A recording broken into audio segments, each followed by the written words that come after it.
Country আছে, কাতার, Kuwait, Abu Dhabi, Lebanon, Jordan যা আছে সবাই এদের বন্ধু। এরা আমার উম্মতের কেউ না। আপনার কাছে মনে হতে পারে মোহাম্মদ বিন সালমান আমিরুল মুমিনিন, আমার কাছে মনে হয় সেই ইহুদিদের একজন এজেন্ট। কোন এক বক্তা বলেছেন সালাফি মানহাজ ইহুদিদের দালালি করে এবং ফিলিস্তিনিদের সাপোর্ট করে না। ইহুদিদের দালালি করে, ফিলিস্তিনিদের সাপোর্ট করে না, এটা তুমি কি দিয়ে বুঝলে ছোট ছেলে?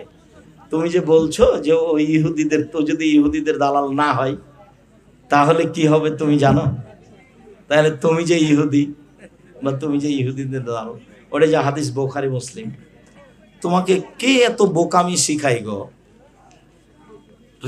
নিজে হালাল রুজি করো, মানুষের বাড়িতে কাজ করো, চাকরি করো। চাঁপাইনবাবগঞ্জের মানুষ বিদেশে কোথাও পাওয়া যায় না। যখনই সৌদি আরব, দুবাই, কুয়েত, কাতার, ওমান এগুলোতে যায়, কে সম্মান জানাচ্ছে? কুমিল্লা, ব্রাহ্মণবাড়িয়া, লন্ডন, কে? কুমিল্লা, ব্রাহ্মণ। চাঁপাইনবাবগঞ্জের একটা মানুষ পায় না। বিদেশে যাও না কেন কাজ টাজ করতে?